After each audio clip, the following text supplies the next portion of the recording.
Soal keyakinan ini, bagi khususnya kalangan kita umat muslim, keyakinan itu seringkali dikaitkan dengan kepercayaan yang tidak bisa diganggu-gugat, sehingga perlu dibela. Bela Islam, pokoknya sesuatu yang tidak sesuai dengan keyakinan Islam, minimal menurut interpretasi mereka itu harus diapain? Dimusuhi lah atau semacam itulah. Padahal keyakinan ini bagaimana jika kita melihat, sebutlah keyakinan kejawen. Kejawen itu mempunyai berbagai keyakinan, ya antara lain yang terakhir ini ya, lintang kemukus. Lintang kemukus dikaitkan dengan kejadian-kejadian besar yang akan terjadi ya, kejadian akan terjadi. Nah, itu ada rima juga itu.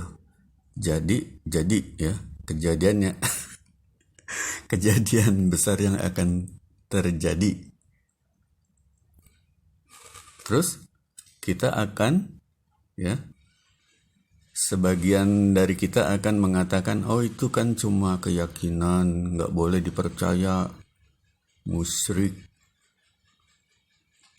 Keyakinan mereka tidak sesuai dengan Islam, begitu.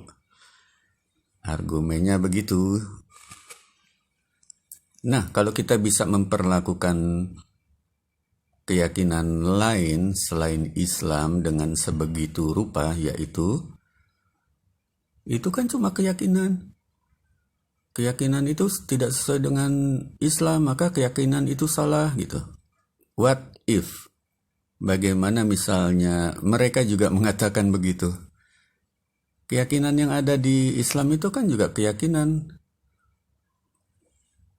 Karena tidak sesuai dengan keyakinan kita, jadi keyakinan itu salah. Bagaimana umpamanya mereka membalikkan jawaban yang serupa?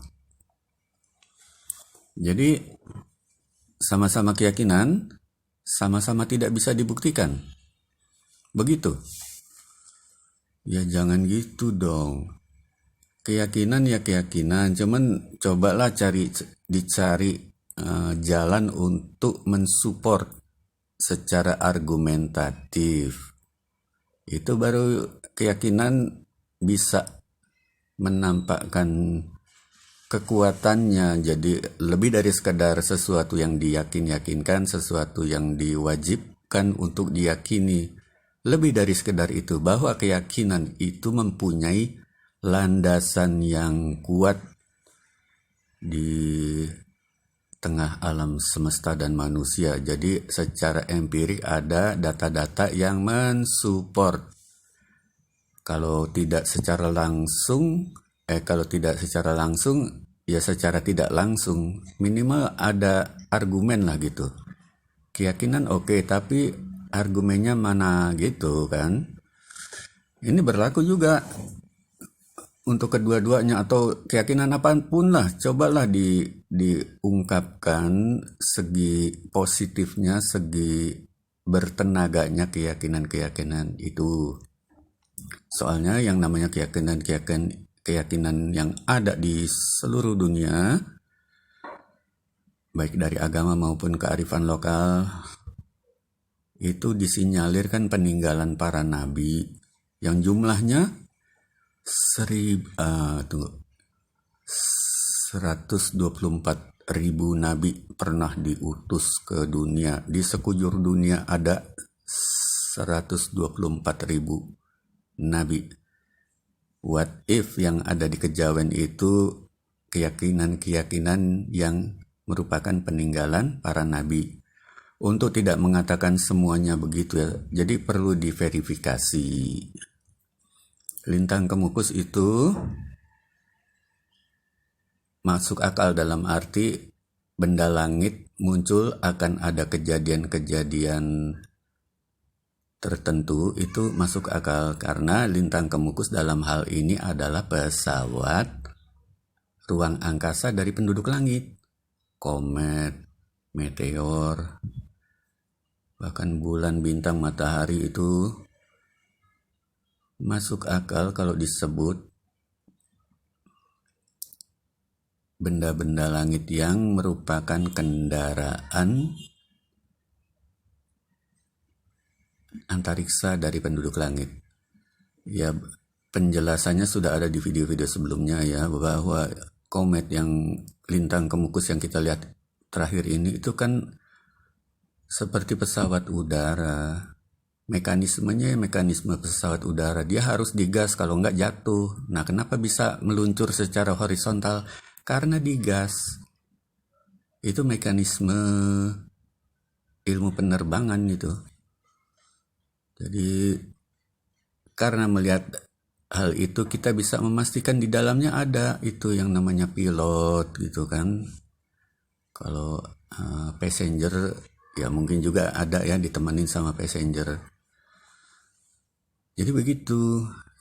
Bahkan keyakinan kejawen itu mempunyai landasan yang kuat kalau ditinjau secara keilmuan gitu ya. Jadi kita mencari sisi-sisi logis dari suatu fenomena. Nah, kejawen aja begitu rasional ya. Terlepas dari apakah mereka juga sudah mengungkapkan hal-hal yang bersifat ilmiah ya, tapi dari gue banget ya begitu.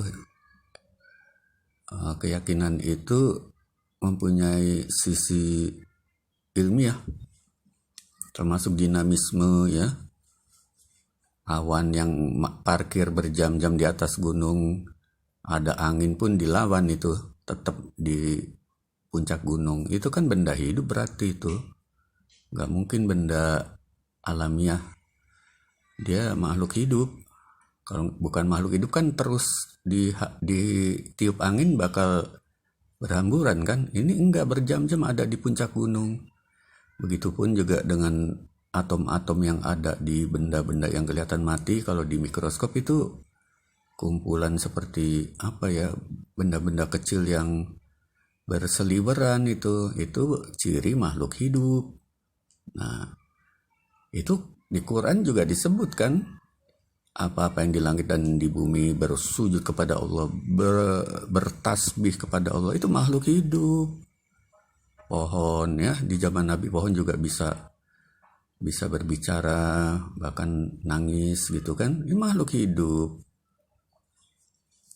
Jadi baik Islam maupun kejawen maupun apa saja, cobalah dicari linknya dengan fenomena keilmuan ya, fisika atau apapun ya.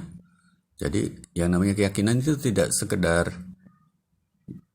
sesuatu yang wajib diyakini saja. Kalau nggak diyakini kafe gitu ya. Bahasa Acehnya kafe. Jadi begitu, peninggalan Nabi itu tidak sekedar yang ada pada ajaran Nabi Muhammad Sallallahu Alaihi Wasallam. Bahkan di ajaran Al-Quran sendiri juga atau di hadis itu mengindikasikan bahwa kita tidak bisa hanya berada di pagar, kita harus keluar pagar juga gitu. Mencari hikmah di segala tempat. Ya namanya hikmah pasti dari Tuhan lah, yang melalui para nabi itu. Entah istilahnya empu atau apapun lah itu istilahnya. Pujangga atau filosofer, atau pokoknya hal-hal yang benar itu akan menetap. Tidak hilang, tidak tersapu oleh zaman. Dan kebetulan yang memelihara keyakinan-keyakinan yang dianggap dalam tanda petik kuno padahal modern itu. Selalu modern itu justru suku-suku bangsa ya, baik suku bangsa yang banyak jumlahnya atau yang terpencil. Itu dipelihara karena apa? Karena mereka meyakini sesuatu yang diyakini dan benar itu tidak mungkin punah begitu saja. Kalau tidak benar kan dari dulu udah punah. Walaupun juga kita tidak bisa memelihara sesuatu tanpa support dari data-data empiris. Baik data itu mensupport secara langsung atau tidak langsung. Try this at home.